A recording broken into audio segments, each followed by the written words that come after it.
Bonjour à toutes et à tous, Valentin Franc avec vous pour ce webinaire. Nous sommes le jeudi 18 octobre 2018.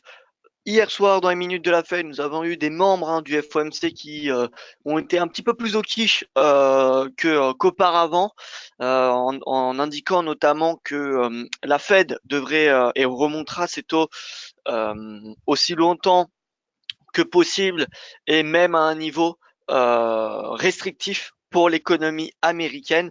Donc en fait, le changement majeur, c'est que le FOMC qui, dans les précédentes minutes, a indiqué une remontée des taux d'intérêt jusqu'au taux neutre. Vous savez, c'est un taux médian qui est calculé qui correspond à un taux qui n'affecte pas l'économie américaine et qui est entre 3 et 3,25% environ, eh bien, a priori, le FOMC serait ouvert à remonter les taux au-delà de ce taux médian qui donc devrait avoir un impact restrictif pour l'économie américaine. Ce taux médian, c'est un petit peu considéré comme un taux normal de politique monétaire. En dessous, on a une politique monétaire qui est toujours, on va dire, accommodante, et au-dessus, on est dans une politique monétaire qui est restrictive. Donc, changement majeur puisque les taux d'intérêt finalement de la Fed pourraient augmenter au-delà du taux neutre qui est, comme je vous l'ai dit, entre 3 et 3,25%. Voilà. Et du côté de l'Europe, eh bien, on a toujours des marchés actions, une monnaie unique qui patine entre le dossier du Royaume-Uni avec le Brexit et le dossier italien. Eh bien voilà, on a un manque finalement de puissance venant de l'Europe, des doutes qui persistent et il faudra que ces doutes voilà soient enfin diminuent pour retrouver pour que les investisseurs retrouvent réellement un intérêt des marchés actions européens. Ça ne veut pas dire qu'on n'aura pas le rebond depuis les prix actuels. Je pense que nous allons en avoir un. D'ailleurs, on a le VIX qui, ça y est, a officiellement donné notre INA, parce que rappelez-vous, hier matin, notre fameux Disparity Index, il était en train de dépasser les croisés à la baisse 10%, mais il n'avait pas clôturé. Hier, c'est fait. Le Disparity Index entre le VIX et sa moyenne mobile à 10 jours a clôturé à 3%. Donc, ça y est, on passe sous 10. C'est un signal d'achat pour les marchés actions. Ça tombe bien parce que hier, en plus, on a eu un repli des marchés actions, ce qui permet finalement de rentrer à un meilleur prix que hier. Voilà, enfin que hier matin. Alors, on va continuer avec l'avertissement égal sur le risque. Je vous invite à prendre connaissance. Donc, cette présentation est à titre indicatif et n'est pas un conseil d'investissement. Le trading avec effet de ampli toujours les gains et les pertes. Un compte risque limité prend un risque de perte du capital investi et l'investissement sur compte titre prend un risque de perte en capital. IGF, on est ici exclusivement en service d'exécution d'ordre et voilà. Donc, voici le briefing de l'actualité. Rapidement, comme je vous l'ai dit, on a un changement notable dans les minutes de la Fed, puisqu'on a une majorité des membres qui estiment que les taux d'intérêt devront être portés à un niveau restrictif pour l'économie américaine au lieu d'un taux neutre. Concernant l'Italie, alors on a eu un regain de tension sur les marchés obligataires avec le spread qui a augmenté soudainement suite à la publication d'un article du magazine allemand Spiegel indiquant que la Commission européenne a rejeté le projet de budget de l'Italie pour 2019. Concernant le Brexit, nous avons le négociateur européen Michel Barnier qui a proposé mardi au ministre des Affaires étrangères de prolonger d'1 an la période de transition suivant la sortie du Royaume-Uni de l'UE en mars 2019 et qui devrait se terminer donc en décembre 2020. Donc, pour rappel, initialement, jusqu'à avant-hier, donc nous avons le divorce qui se fait fin mars de l'année prochaine, donc mars 2019. Et ensuite une période de transition de 18 mois, jusqu'à eh bien écoutez euh, décembre 2020. Alors pardon, ça serait jusqu'à décembre 2021. Je me suis trompé dans cette slide. Et donc nous avons Michel Barnier qui propose d'étendre d'1 an en plus cette période de transition de 18 mois et donc fin de période de transition qui serait pour décembre 2021 et non pas 2020. Voilà. Concernant la guerre commerciale, dans son rapport semestriel sur les échanges, le département du Trésor indique que la Chine ne semble pas intervenir beaucoup pour influencer la valeur de sa monnaie nationale, mais que la récente baisse du yuan creusera sans doute le déficit commercial des États-Unis. Voilà, donc on a, comment dire, une communication qui est beaucoup plus travaillée de la part de l'administration américaine concernant la devise chinoise. Rappelez-vous, on a Donald Trump et pas mal d'officiels qui ont accusé la Chine de manipuler, de dévaluer sa monnaie. Et là, voilà, dans le rapport, on voit que ce département euh, pèse ses mots pour ne pas voilà accentuer les tensions finalement. Et par ailleurs, ce rapport indiquait que cette baisse du yuan devrait creuser le déficit commercial des États-Unis. Au Japon, on a une première baisse des exportations depuis 2016 en septembre à cause des catastrophes naturelles et des tensions commerciales entre les États-Unis et la Chine qui pèsent sur bien sûr le commerce international. Et enfin, entre l'Union européenne et les États-Unis, nous avons le secrétaire américain au commerce Wilbur Ross qui a déclaré que Donald Trump voulait des résultats rapides dans les négociations commerciales avec l'UE et a averti que les progrès étaient insatisfaisants. Hier, on a eu des marchés actions qui ont clôturé dans le rouge, notamment en raison des propos restrictifs hawkish de la Fed. Voilà, le marché, pourquoi on a eu le flash crash de février et pourquoi on a eu un entre guillemets flash crash au début du mois d'octobre. À chaque fois, c'était parce que on avait des incertitudes quant à une accélération trop rapide du rythme de hausse des taux de la Fed. Et donc voilà, qui dit hausse des taux trop rapide dit politique monétaire restrictive et donc un marché action qui devient sous pression puisque le marché obligataire devient plus intéressant. On voit les rendements ce matin qui prennent 4 points de base depuis hier matin, 3,20%. Donc on a un marché obligataire qui est sous pression, les rendements augmentent et lorsqu'on a un marché action qui est évalué, peut-être surévalué, en tout cas qui est dans la fourchette haute historique d'un point de vue de la valorisation de la part de, qu'estime Jérôme Powell, le président de la Fed, eh bien forcément, ça accentue finalement le positionnement sur des marchés obligataires, même si celui-ci est sous pression. Donc marché obligataire qui devient de plus en plus, comment dire, attractif aux yeux des investisseurs, puisque le T-Note il est à 3,20%. Si on retire l'inflation pour avoir, vous voyez, un taux, comment dire, net, puisqu'on sait que la Fed va maintenir l'inflation à environ 2%, eh bien 3,20 moins 2%, ça fait du 1,20% d'intérêt par an net d'inflation. Donc vous voyez, on a un taux d'intérêt qui devient de plus en plus attractif aux yeux des investisseurs aux États-Unis. Et donc à terme, c'est un facteur qui pourrait remettre en cause cette tendance haussière des marchés actions. Maintenant, ce n'est pas parce qu'on a des hausses des taux qu'on va avoir forcément un crack. D'ailleurs, hier, j'ai tweeté un graphique que je vais vous faire voir tout de suite et qu'il faut que j'améliore. Mais regardez un petit peu. Voilà, donc c'est le S&P et les zones en gris, c'est les périodes de hausse des taux de la Fed. Donc depuis, vous voyez, 1980 et quelques. Et vous voyez que c'est pas parce qu'on a eu des hausses des taux qu'on a eu forcément un crack. Maintenant, ce que je veux ajouter dans ce graphique, c'est la première baisse des taux d'intérêt de la Fed après chaque cycle de hausse des taux. Donc quand est-ce qu'a eu lieu la première baisse des taux d'intérêt après chaque cycle haussier? Parce que finalement, c'est pas parce que, vous voyez, on a un cycle de hausse des taux qu'on va forcément avoir un crack. On a simplement eu à la bulle tech où les hausses des taux se faisaient, vous voyez, à la fin du bull market. Mais sinon, et on est sur un graphique logarithmique, c'est pour ça que le S&P a, comment dire, la visualisation pardon est assez différente. Mais vous voyez que là on a une hausse des taux, on n'a pas vraiment eu de crack. Alors on a eu crack qui est arrivé quelques années après. Ici, hausse des taux, le bull market. Donc là c'était la phase euphoristique, vous voyez. Quand on est sur un graphique logarithmique et que vous voyez une droite qui se quantifie, c'est de l'euphorie. Voilà. Là c'était la période où le cycle de hausse des taux a terminé, on a eu la chute.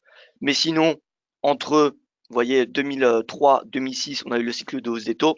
Et ensuite, on a eu le crack qui est survenu, et bien 2 ans après, etc., etc. Donc, c'est pas parce qu'on a hausse des taux qu'on va forcément avoir un bear market.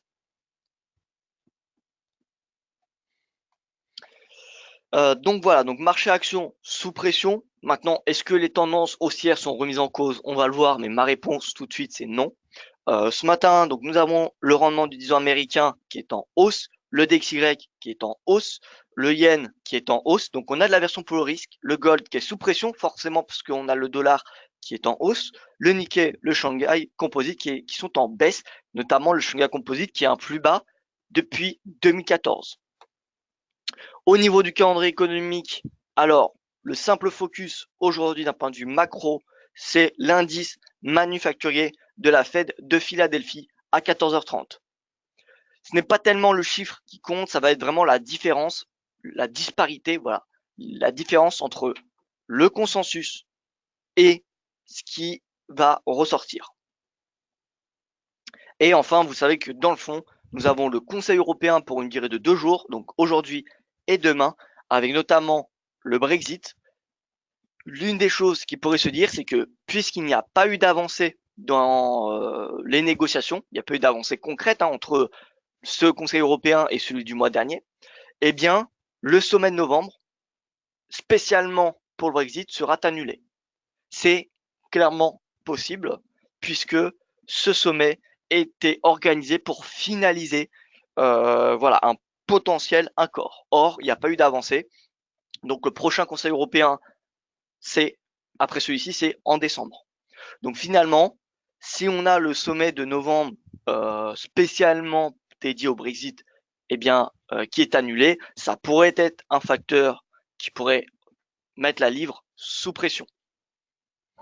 Voilà. Et on aura également la décision finalement des membres européens sur la possible extension d'1 an de la période de transition qui pourrait être un facteur d'influence. Mais sinon, à part ces deux facteurs, il n'y a pas réellement de choses que nous pouvons anticiper maintenant. Donc voilà. Donc Conseil européen aujourd'hui, demain, et d'un point de vue macro, l'indice manufacturier aujourd'hui. À noter que dans la nuit prochaine, nous aurons le PIB chinois. PIB chinois, ça sera extrêmement important dans ce contexte de guerre commerciale qui accentue les possibilités de ralentissement de l'économie, même si voilà, le gouvernement chinois met en place des mesures domestiques pour booster la consommation des Chinois, en notamment réduisant la fiscalité. Donc voilà, est-ce que l'économie chinoise va ralentir? C'est ce dont le marché va être très prudent cette nuit. Donc voilà, c'est pas dans le calendrier de cette, enfin pas sur cette slide, mais si on regarde donc sur le calendrier économique pour demain, on va enlever les annonces faibles. Donc vous voyez IPC Japon, PIB chinois. Donc voilà, 6-7%, 6-8. Ça c'est pour début d'année sur un rythme annualisé. Et ça c'est PIB annuel, 6-6, 6-7. Voilà, et avec les ventes au détail, production industrielle, vous voyez que là, cette nuit, nous aurons vraiment des chiffres chinois qui seront très importants, pas seulement pour le Shanghai Composite, pas seulement pour les marchés actions chinois, hein, mais vraiment pour tous les marchés. Parce que si on a des chiffres qui sont bons et qui dépassent les attentes, qu'est-ce que va faire le marché? Eh bien, il va être rassuré, il va payer du yuan, il va vendre du dollar. Et donc, ça fera mécaniquement évoluer l'euro, la livre sterling, le cours de l'or. Voilà, donc ces statistiques n'auront pas qu'un poids sur l'USDCNH ou sur les marchés asiatiques chinois. Il y aura également un impact sur le dollar en lui-même. Voilà, donc on commence par les indices. Alors déjà notre indice, voilà, VIX avec le Disparity Index que je vais vous faire voir tout de suite. Voilà, comme ça. Voilà, Disparity. Nous avons notre borne à 10.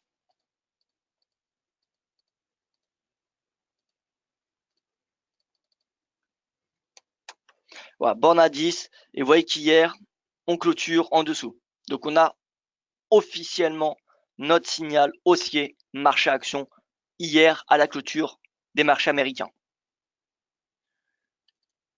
Donc voilà, on suit la stratégie.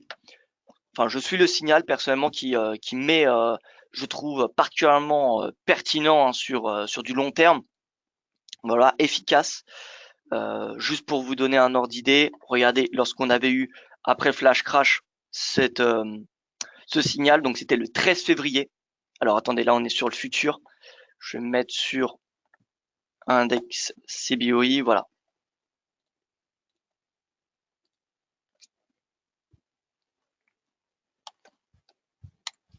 Voilà, donc hier on a eu le signal et après le flash crash, donc c'était le 12 février, le signal haussier sur les marchés actions.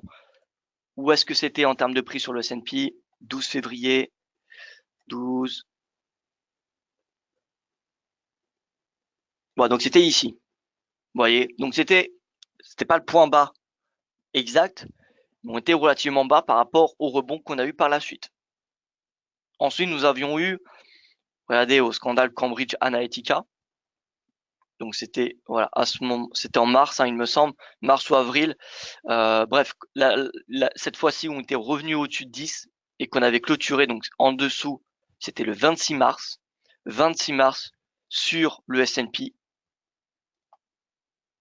C'était ce moment-là. Donc vous voyez qu'on n'est pas tout en bas au pips press, ce qui est normal, hein, c'est presque impossible de payer un indice au plus bas.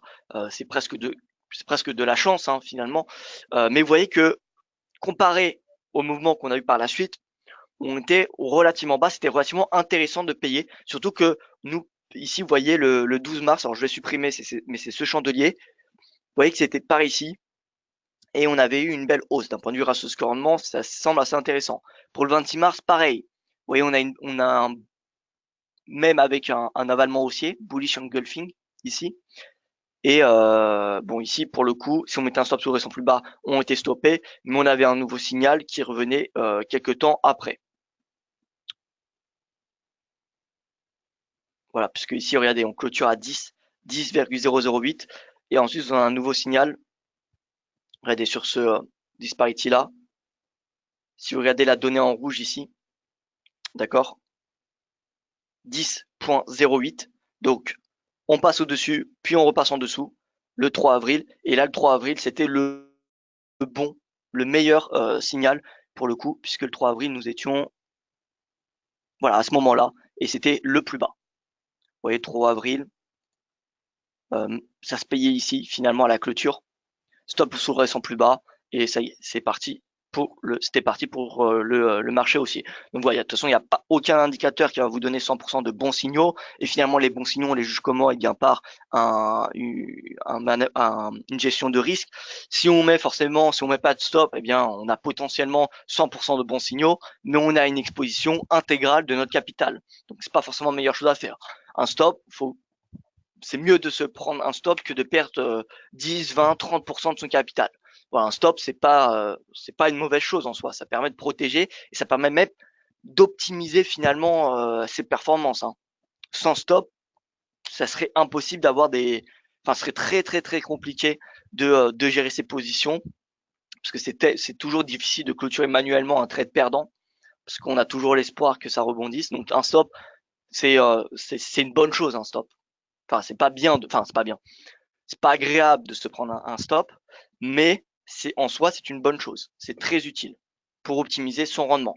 Parce qu'au moins, vous savez que avec un stop, par exemple, de 50 points et un objectif de 100 points, vous savez que vous avez un ratio risque-rendement de 2 et que vous allez potentiellement, enfin, en tout cas, vous partez du principe que vous allez gagner, que vous êtes prêt à gagner 2 fois plus que ce que vous êtes prêt à perdre, ce qui est intelligent. Si vous allez demain dans un casino et que vous jouez et que vous avez plus de chances de perdre que de gagner, eh bien, il faut être plutôt, enfin, faut pas vouloir gagner de l'argent pour jouer à ce jeu. Vous voyez. Donc voilà.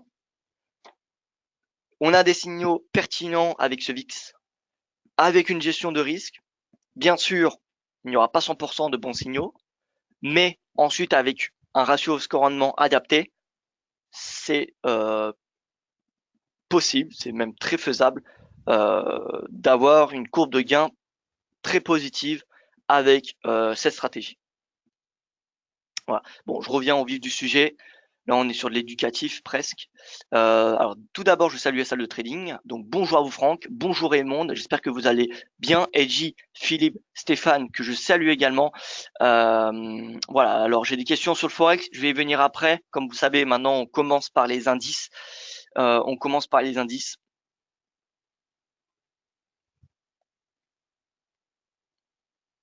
Alors, Philippe qui nous fait une petite blague qui est très marrante. En drague, j'y vais des fois pour prendre un stop et souvent ça se transforme en une date. Eh bien voilà, parfait Philippe, c'est parfait. Vous testez, c'est voilà, c'est parfait.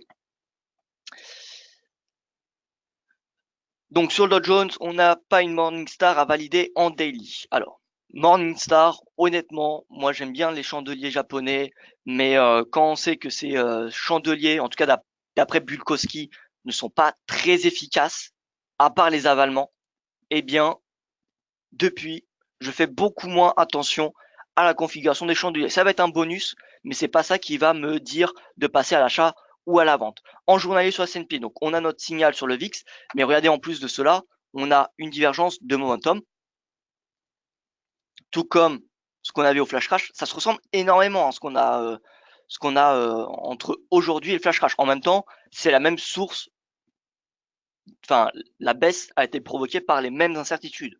Les incertitudes qui étaient, enfin, l'incertitude qui était une accélération trop rapide du rythme de hausse des taux de la Fed. Voilà, donc divergence, divergence, VIX qui émet le signal d'achat. Voilà, euh, on a, comment dire, d'un point de vue probabilité, beaucoup, je trouve, davantage de chances que le S&P rebondisse plutôt qu'il cède. Vous voyez. Donc voilà, moi je suis haussier sur les marchés actions américains. On a officiellement notre signal haussier du VIX. Voilà, donc c'est officiel. Et donc c'est possible de payer le S&P, mais également les autres indices. Hein. Le Wall Street, regardez, on a eu le rebond pareil, hein, le 3 avril. Si on regarde le 3 avril, signal d'achat VIX, vous voyez que c'était pareil sur le Dow Jones et c'était pareil sur le Nasdaq. Et on va voir sur les indices européens, c'était pareil également. Donc voilà, le signal de VIX, il est avant tout valable pour le S&P parce que le VIX, c'est la volatilité implicite du S&P 500, mais c'est également transposable ce signal sur d'autres indices. Donc Dow Jones, pareil, signal d'achat. Et voilà, donc là on a une résistance, vous voyez que on a eu une belle hausse, alors mardi, belle hausse mardi, mercredi un doji. On voit qu'on a des vendeurs ici à 25 800 points à peu près, puisque c'était la résistance mardi, c'était la résistance mercredi qui a repoussé les acheteurs. Donc on a une dégradation du climat, de l'environnement pardon à 26 000, puisque ici on clôture au plus haut, proche des 26 000. Par contre, le lendemain, on a eu des vendeurs qui ont repoussé le prix plus bas. Donc on a une petite dégradation à court terme. Maintenant, est-ce que ça remet en cause la hausse, enfin le signal haussier du VIX? Pour moi, c'est non. Au contraire, ça va nous permettre de rentrer à l'achat à un meilleur prix. Donc soit on attend le breakout des 26 000, 25, vous voyez 25 800 points, ou soit on paye un pullback. Il y a deux façons de toute façon de payer les marchés. Soit on paye un breakout, soit on paye un pullback. Donc voilà, soit on attend un repli à 25 478, qui vous pouvez voir c'est le plus bas d'hier, hein, c'est le plus bas de mercredi, ou soit on attend le breakout des 25 800 points. C'est à vous de voir. Pour les techs, c'est pareil. Les techs journaliers, voilà, on n'a pas de divergence par contre sur le Nasdaq, pas de divergence en journalier. On a des vendeurs qui se sont manifestés à 7350 points, vous voyez. Vendeurs mardi, vendeurs mercredi. On a une clôture dans le rouge. Maintenant, voilà, il n'y a rien non plus d'inquiétant. Alors ici, c'est dans le rouge parce que c'est les futurs que j'ai. Alors que dans les slides, vous savez qu'au début du webinaire, c'est le cash. Donc voilà, on n'a pas c'est pas les mêmes données exactes, mais donc sur le futur, on clôture dans le rouge. Et donc soit on paye le pullback, donc le plus bas d'hier, 7200 points, ou soit voilà, on vient juste mettre des points pivots journaliers et on vient acheter un S1 ou un S2. C'est à vous de voir quel pullback vous voulez payer. Donc si je me mets en journalier, vous voyez qu'on a le pivot à 7280. Le S1 est à 7200 points. Donc 7200, ça peut être un support à payer. Prochain support majeur, 7166. Maintenant, je m'attends pas à un retour sous 7000. 7000, c'est vraiment le support moyen terme à ne pas dépasser sur le Nasdaq. Pour le S&P, c'est les 2000. Alors, en journalier, ouais, c'est 2750. C'est à ne pas dépasser.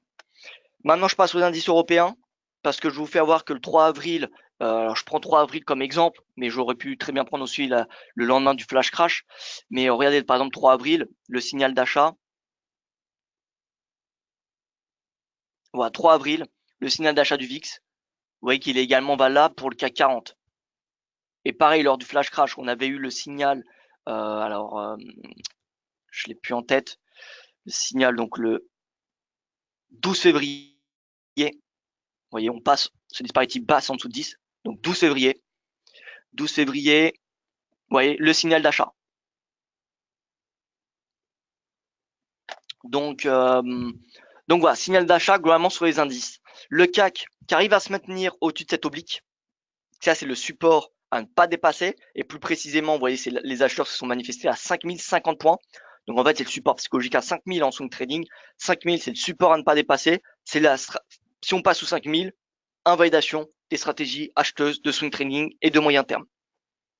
Pour le FTSE, c'est pareil. Regardez, on a une oblique. Le cours qui rebondit dessus. 7000 points, finalement, c'est pareil, le seuil d'invalidation. On peut passer en dessous en intraday, mais tant qu'on ne clôture pas en dessous, on peut avoir, là, on est plutôt sur un prix assez intéressant. Si on passe sous 7000 et sous son oblique, si on clôture sous l'oblique, signal baissier, invalidation des stratégies acheteuses de swing trading et de moyen terme. Donc voilà, c'est qui tout double pour les indices européens et pour Nasdaq. On est sur des niveaux assez bas qui sont intéressants pour se positionner à l'achat, en plus du fait qu'on a un signal haussier sur de la part du VIX. Voilà, donc encore une fois, avec une gestion de risque, ce signal peut être intéressant sur les indices américains, mais également européens, malgré les incertitudes que nous avons. Donc voilà, moi je suis haussier. À court terme, eh bien écoutez, la résistance, vous voyez le plus haut de mardi de mercredi, que ce soit en Europe ou aux États-Unis, c'est la résistance à court terme.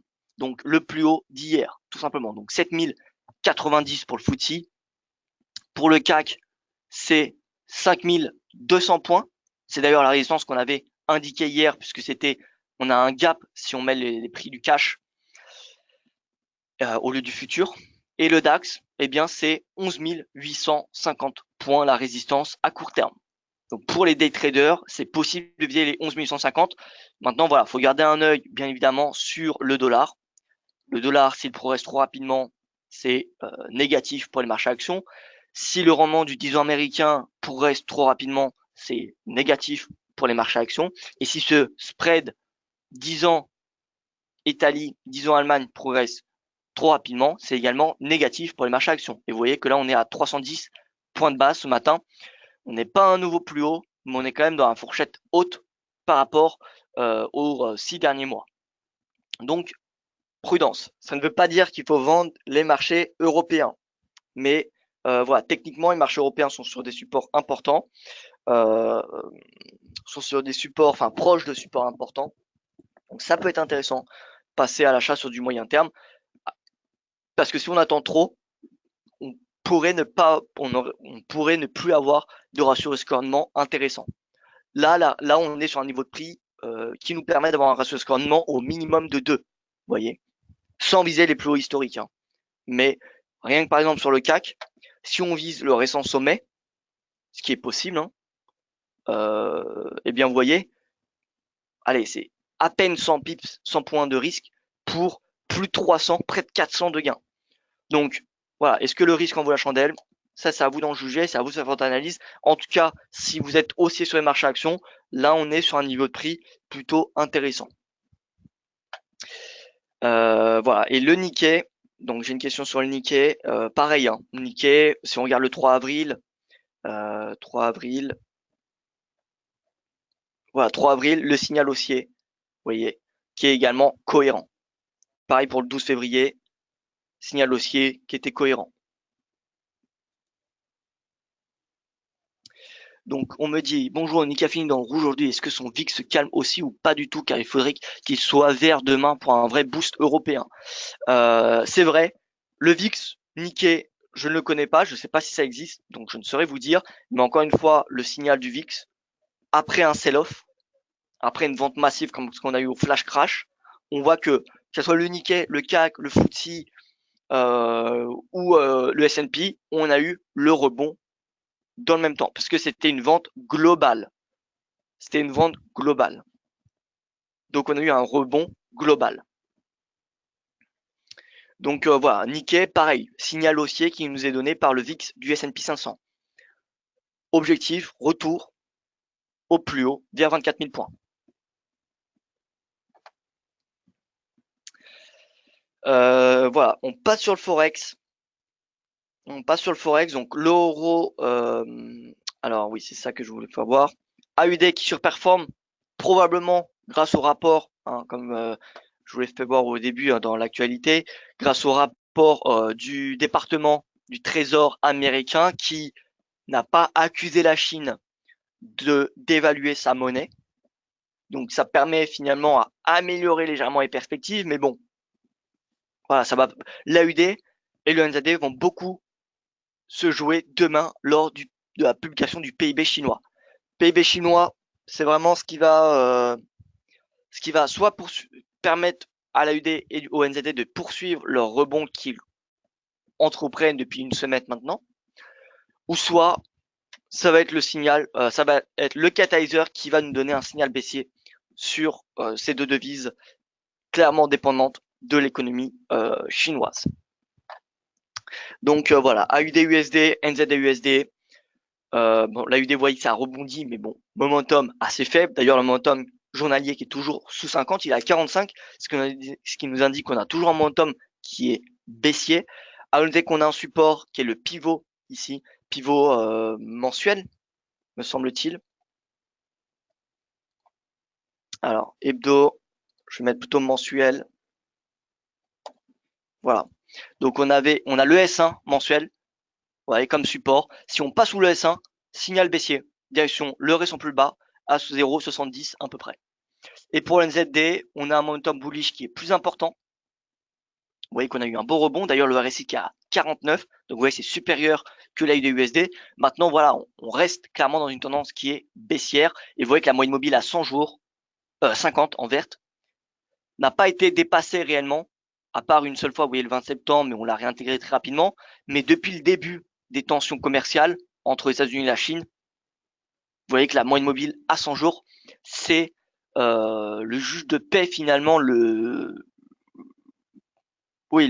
la résistance, là où les vendeurs se manifestent sans exception depuis le début de cette baisse. Donc voilà. Et là, notez que nous avons comment dire, une belle baisse, un beau chandelier. On clôture au plus bas. Vous voyez, on n'a pas de mèche en dessous. C'est-à-dire que le marché clôture au plus bas de la journée. C'est un signal extrêmement négatif. Voilà. Mais encore une fois, tout va se jouer cette nuit avec le PIB chinois. Si le PIB est bon, chinois, s'il dépasse les attentes, dans ce cas-là, ce sera positif pour l'AUD et le NZD. On viendra très probablement chercher le pivot mensuel dans la journée, dans la séance de demain. Et au contraire, si on a un PIB qui déçoit, NZD, demain, il est à 0,65, voire même plus bas. Donc moi, personnellement, je reste avec une perspective technique très baissière sur le NZD et l'AUD, puisque ces deux devises, les indices de ces deux devises sont indiscutablement baissiers sur du court ou même moyen terme. Vous voyez, sous moyenne mobile à 50 séances, NZD à la moyenne mobile à 50 séances. Mais on reste dans un canal baissier, que ce soit l'AUD ou le NZD, et on reste sous les moyennes mobiles à 200 périodes. Donc voilà, moi je n'ai pas de doute pour le moment. En tout cas, j'ai pas de signaux qui me suggèrent un rebond de l'AUD ou du NZD, un rebond majeur. En 4 heures, on a même, vous voyez, une divergence. RSI, alors en une heure, pour avoir la tendance journalière. Donc on avait une divergence hier qui a permis une consolidation. Là, on a un rebond, il est à 57. Donc le NZD qui a des chances de progresser en intraday puisqu'on a un momentum haussier. Donc retour, vous voyez cet index, voilà, momentum haussier. C'est pas vendeur. L'AUD 58, momentum haussier également. Le yen, qu'est-ce que nous avons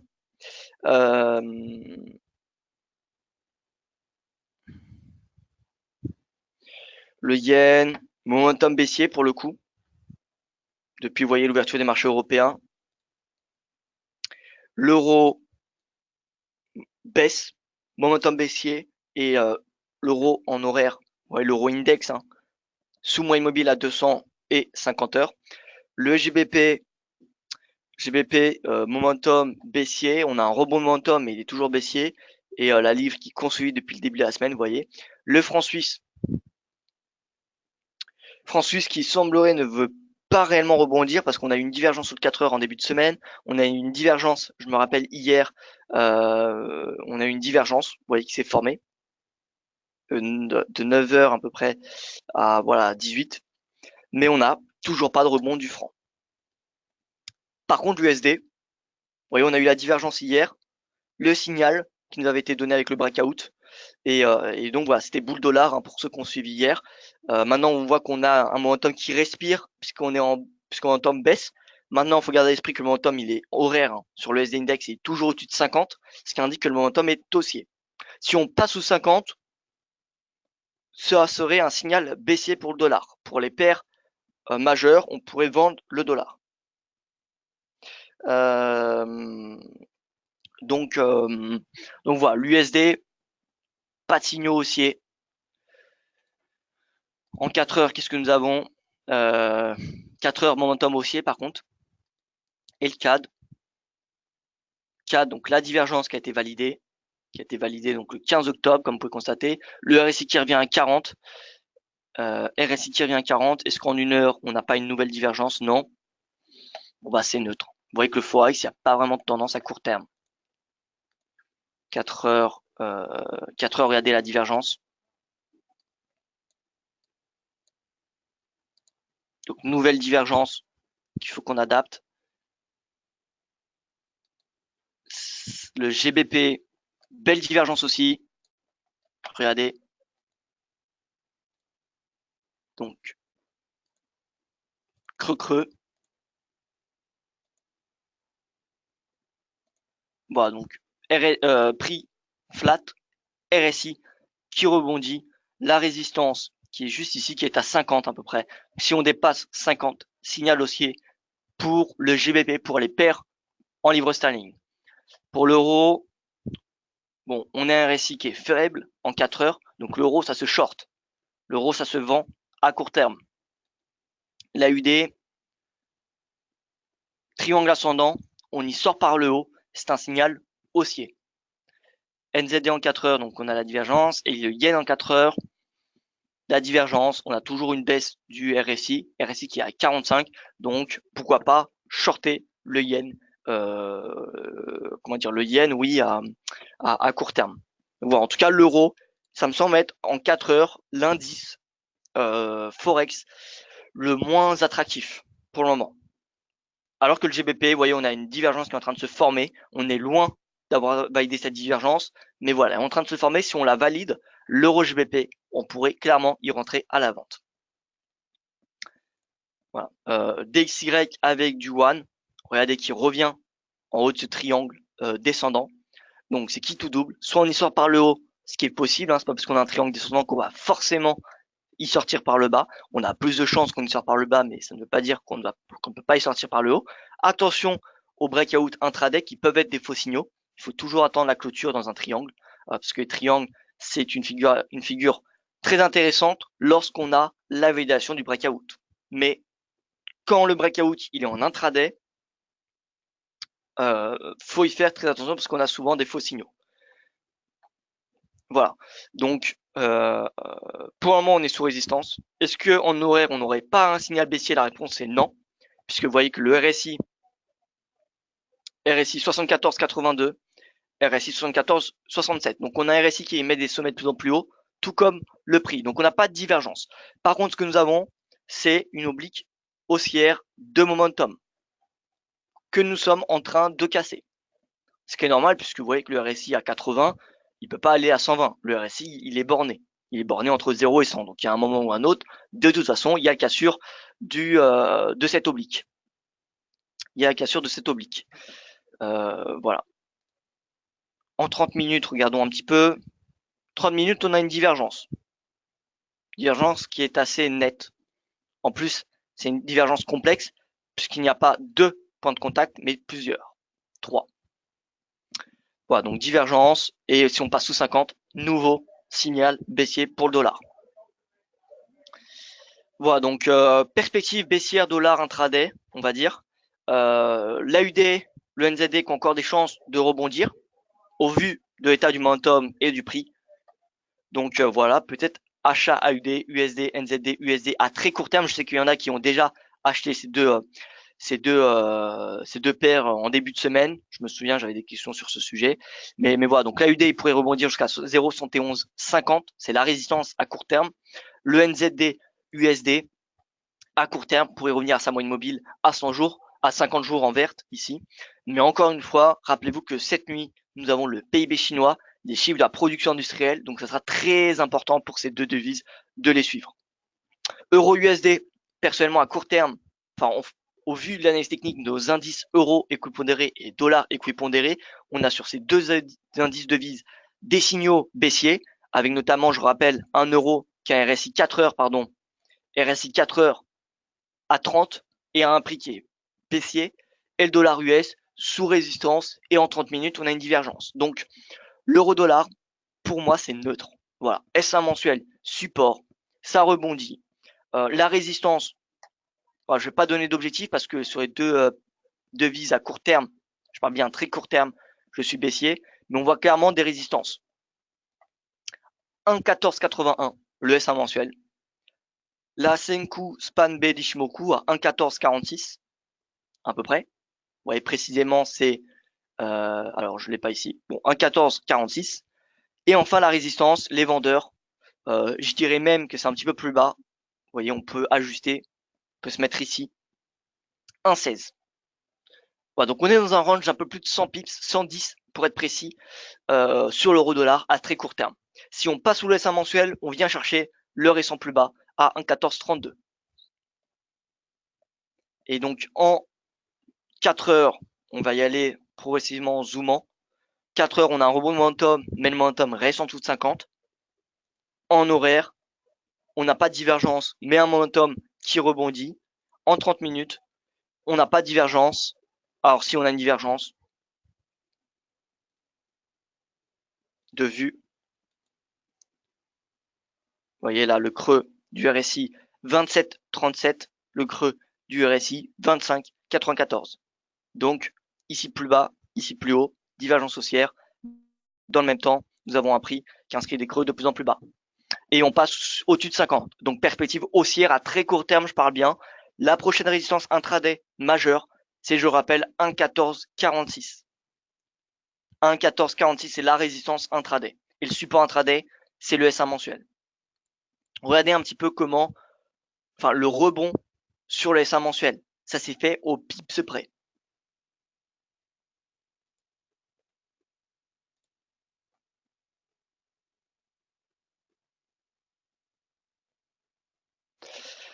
Donc, le dollar, j'avais une question au début du webinaire. Que penser du dollar? Moi, ce que je vois, c'est qu'on a un dollar sur nos indices, que ce soit le DXY, regardez, que ce soit le DXY en daily, sous résistance. Donc là, c'est qui tout double. On clôture au-dessus, c'est un signal haussier. Si on a un signal baissier dans ce triangle, c'est direction le support. DXY avec une influence du yuan. Pareil, sous résistance. On clôture au-dessus, c'est signal haussier. Si on a un signal baissier sous cette résistance, c'est objectif le bas du triangle. Et enfin, la version dollar équipondérée. On a eu un rebond hier, mais voilà, on reste sous les sommets, sous les récents sommets. Et si on se met en 4 heures, non, pas de signaux. En horaire, on a, alors c'est pas une divergence. Non, on n'a pas de divergence.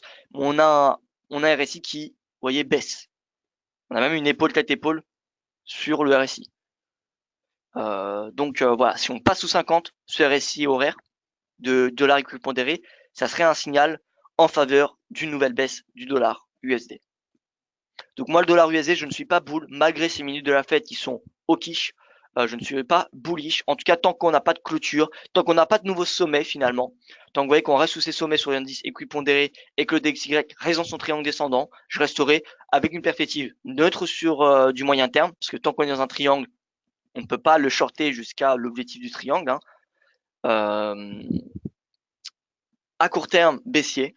sous la résistance, moyen terme neutre, et si on sort par le bas du triangle descendant du DXY, perspective baissière de moyen et long terme. Voilà, donc moi dollar, euro dollar, court terme, ça a l'air d'être bull. Objectif, enfin objectif, non, pas de, je donne pas d'objectif, mais voilà, la résistance est 1,1446.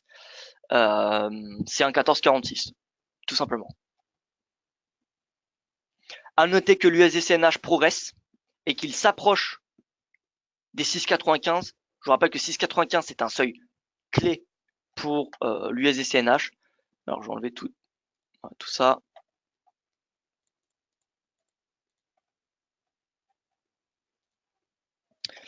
Voilà, 6,95 c'est un seuil clé.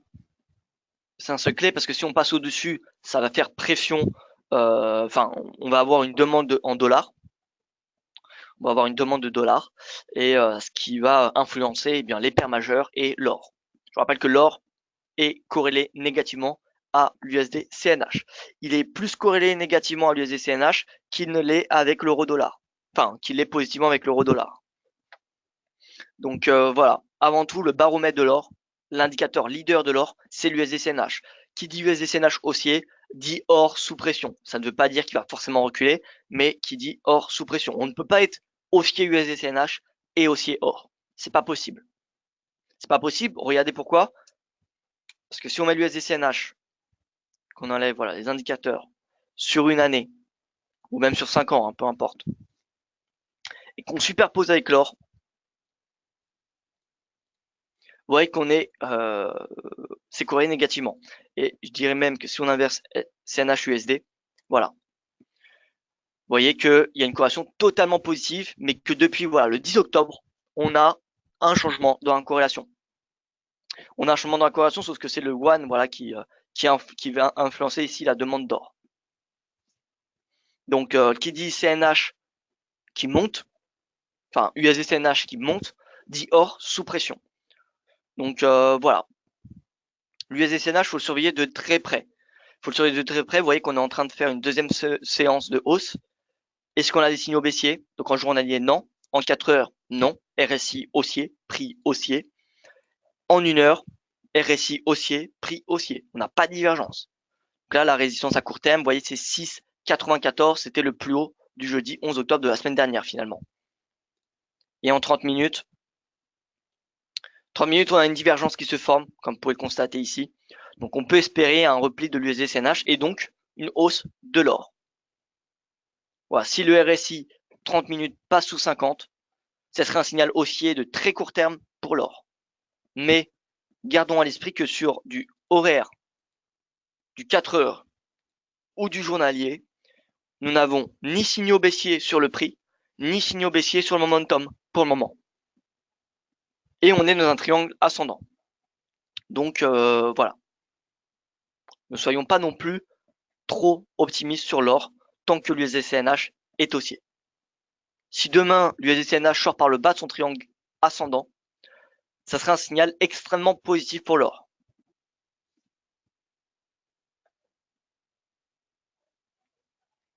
Et par contre, mon collègue Yoav Nizar m'a montré en hebdomadaire, c'est vrai que je regarde peu le graphique hebdomadaire, mais regardez, nous sommes en train de faire une divergence. Alors on peut pas dire qu'on fait une divergence parce que vous voyez qu'on n'a pas encore fait le sommet ici. Le sommet il est en train de se faire. Donc ça se trouve, le sommet de la semaine va terminer ici, donc du coup on n'aura pas de divergence. Mais on voit que pour le moment, on a une résistance de momentum. La résistance équivalente sur le prix a été dépassée. Donc on est en train de former une divergence. Mais il faudrait qu'on ait un sommet, vous voyez, une baisse en fait. Une baisse sous 80,62. Qu'on ne dépasse pas 80,62. Mais en tout cas en hebdomadaire, vous voyez que là on commence à avoir un signal négatif sur du long terme. Parce que pour le coup de l'hebdomadaire, c'est du long terme. Voilà, donc ce que je vais faire, c'est que rapidement, je paramétrer une alarme si le RSI clôture sous le support de la divergence qui est à, on voit, c'est la borne en fait, la frontière de surachat sur vente, donc à 70. Donc, si le RSI, période précédente, croise à la baisse, 70, voilà, voilà un signal, signal qui me sera donné.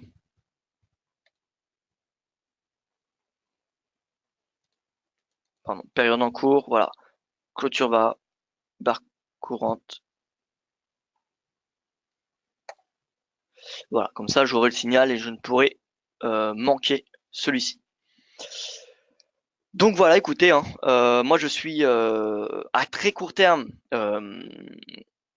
baissier dollar en intraday finalement. L'AUD et le NZD semblent avoir des perspectives haussières encore voilà, intéressantes, encore une fois, en intraday, parce que je vous rappelle, cette nuit, nous aurons des chiffres chinois très importants, donc notamment le PIB. Et vous savez que l'AUD et le NZD sont particulièrement influencés par l'économie chinoise.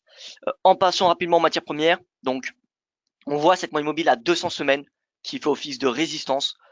C'est pas seulement la moyenne mobile à 200 semaines, c'est également le seuil de 38% de retracement de Fibonacci et également 1236 $ qui était un support qui était le plus bas, vous voyez, de décembre 2017. Donc là, vers 1235 $, 1235, 1240, c'est une zone de résistance très importante. Maintenant, dans le fond, on voit qu'on a un momentum et un prix qui rebondit, donc c'est haussier. Si on a un pullback à 1204 $, il n'y a pas de raison de ne pas payer l'or, à part si l'USDCNH passe au-dessus de 6,95. Si on a un breakout haussier de l'USDCNH, l'or sera énormément sous pression. Donc finalement, l'invalidation technique des stratégies acheteuses de l'or, c'est l'USDCNH. Si on a un nouveau plus haut annuel sur l'USDCNH, c'est baissier or.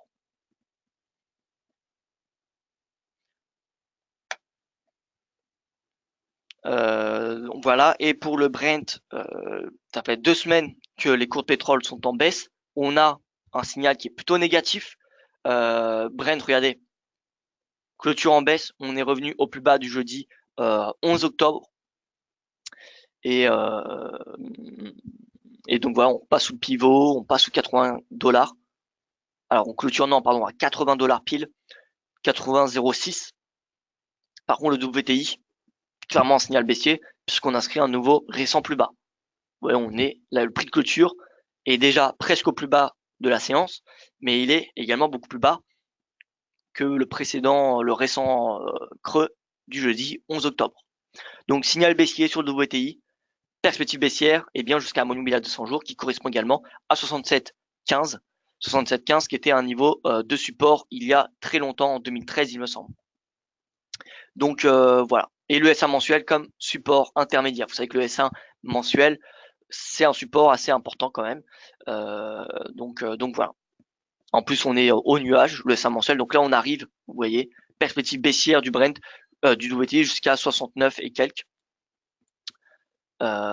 Jusqu'à, pardon, 68, 69. Sa psychologique à 69 $ pour le WTI. Et donc le Brent devrait être attiré vers le bas également. Et le SA mensuel, vous voyez, 77 à peu près. 118, on va dire, dollars.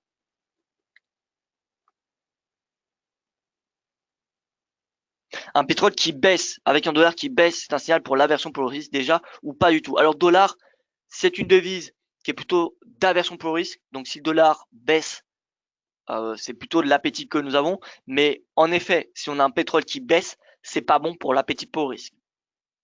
Donc là, ce que nous avons, on a un dollar qui, on va dire, est flat, hein, parce que le DXY, vous voyez, moins 0,05. On ne peut pas réellement parler de baisse. Hein. On ne peut pas réellement parler de baisse pour le moment. Même si on a des signaux baissiers, on n'a pas encore de baisse du prix. Donc, dollar flat, pétrole baissier, le yen qui surperforme, enfin qui est l'une des devises qui surperforme, il me semble. Ah non, le yen qui a bien reculé, pardon, depuis le début du point de marché, puisqu'au début, il était vers les premiers. Donc non, on n'a pas vraiment de l'aversion ce matin. Pas vraiment de l'aversion. En plus, regardez les marchés européens et les futurs américains, c'est plutôt dans le vert. Donc l'Europe qui sauve un petit peu, probablement l'attitude, on va dire, enfin le climat des investisseurs, puisque Wall Street a clôturé plutôt dans à l'équilibre hier, enfin plutôt dans le rouge à part les techs. Et la Chine et le Japon qui ont clôturé également dans le rouge cette nuit, enfin ce matin. Et là, on a une hausse des marchés actions européens. Donc c'est plutôt positif, vous voyez. Donc on n'a pas, on va dire, de l'aversion, enfin c'est pas tranché. On a des signaux d'aversion, des signaux d'appétit. On peut pas réellement parler voilà, d'une dominance de la part des investisseurs. Alors, et pour ma question précédente, Philippe, alors je regarde parce que voilà. Alors j'ai l'impression que les vendeurs actions indices commencent à se dire que si demain on finit correctement la semaine, vu que tous les jours de cette semaine les creux ont été rachetés, ils seront en panique lundi prochain. Si good news ce week-end qui est fort probable. Voilà mon avis. Est-ce que c'est logique? Alors déjà demain, il faut savoir que c'est les 4 sorcières. 4 sorcières est synonyme de volatilité. Ça ne veut pas dire qu'il y en aura forcément, mais on a peut-être de la volatilité. C'est-à-dire des marches, des fonds d'investissement qui clôturent. Alors, ils clôturent pas leur position le dernier jour. Hein, ils font progressivement les semaines pendant les semaines qui précèdent l'expiration des contrats. Mais voilà, on a des contrats, on a des fonds qui vont passer d'un contrat à un autre. Il y aura de la volatilité. Et c'est clair que le chandelier hebdomadaire va être important. Et donc pour répondre précisément à votre question, donc je la relis.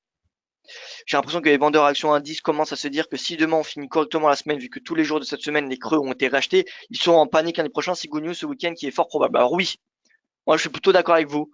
Les creux qui sont rachetés, on fait quand même une semaine plutôt assez intéressante. Regardez sur par exemple le CAC 40 qui prend près de 1%, le FTSE un peu moins, mais les tech qui prennent 1,59. Donc oui, moi personnellement, si on a une clôture dans le vert, avec en plus notre signal du VIX, je serais particulièrement bullish.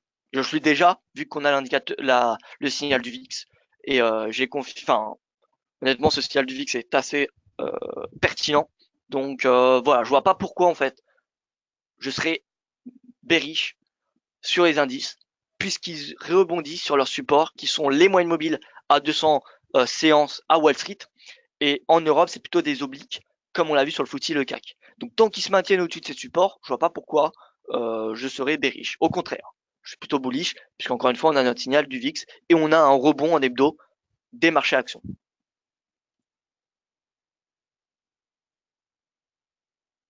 Raymond qui me dit comment faire du long terme sur les indices, vu qu'à chaque échéance, on doit encaisser une perte en cours éventuelle. Alors ça dépend si vous tradez les CFD ou les futurs. Si vous tradez les CFD, vous n'avez pas besoin, il n'y a pas de problème d'échéance finalement. Il n'y a pas de problème d'échéance puisque le CFD, il n'y a pas d'expiration sur le CFD. Donc voilà, il n'y a pas d'expiration sur le CFD. Et si vous faites sur du long terme, vous avez théoriquement pas de stop extrêmement serré par rapport au prix. Vous n'avez même pas de stop serré. Vous avez un stop qui est assez quand même large. Et c'est pas une journée des 4 sorcières qui va provoquer une baisse de 2% d'un indice. Vous voyez, il y a la volatilité, mais c'est de la volatilité intraday. Parfois il n'y a même pas de volatilité. Donc voilà. Exactement, Philippe. En plus, semaine prochaine, résultats d'entreprises européennes, américaines, surtout les américaines finalement qui sont les plus importantes. Hein, voilà, pour être honnête avec vous, semaine prochaine, publication des résultats. On a eu Netflix qui a publié des résultats vraiment très bons. Voilà, le plus important sera Apple et Amazon. Mais voilà, résultats des entreprises, rachat après le sell-off. Moi, c'est les deux critères qui me suggèrent une hausse, un rebond des marchés à actions. Voilà, après chaque sell-off, on a généralement des rebonds importants et c'est cette constatation qui m'incite à être plutôt orienté à la hausse sur les marchés actions depuis le début de la semaine. Ce que j'attendais, vous savez, depuis le début de la semaine, c'est le fameux signal du Disparity Index. Nous l'avons eu hier soir à la clôture du marché américain. Donc maintenant, aujourd'hui, je ne peux pas dire je suis toujours baissier. Vous voyez. Donc voilà, on a eu notre signal. C'est ce que j'attendais. J'attendais depuis pas mal de séances. Donc je ne vais pas vous dire que je suis encore baissier. Je suis bullish. Voilà donc pour ce point de marché. Merci pour votre attention. Je vous souhaite une excellente journée et je vous dis donc, écoutez, demain pour le prochain point de marché, en espérant que que d'ici demain on ait un rebond de marché action. Ça va beaucoup se jouer sur la Chine, hein, pour être honnête avec vous. Hein. Enfin, aujourd'hui ça va pas dépendre de la Chine puisque la Chine sera dans la nuit demain. Mais voilà, demain la journée, ça va dépendre des résultats chinois. Si les résultats chinois sont bons on va avoir de l'appétit pour le risque et parce qu'on va avoir des craintes quant à un ralentissement de l'économie chinoise qui vont clairement diminuer. Par contre, si on a des chiffres chinois qui sont décevants, là, ça va être un petit peu plus compliqué pour le rebond des marchés actions. Ça ne veut pas dire qu'on aura une nouvelle baisse, qu'on aura un nouveau crack, mais euh, mais ça va être plus compliqué. Ça va compliquer le rebond. Il faudra faire preuve d'un peu plus de patience. Voilà, donc merci pour votre attention. Excellente journée à vous. Focus du jour, Conseil européen et d'un point de vue macroéconomique, l'indice manufacturier de la Fed de Philadelphie. Donc soyez prudents sur les marchés et voilà, encore une fois, à demain.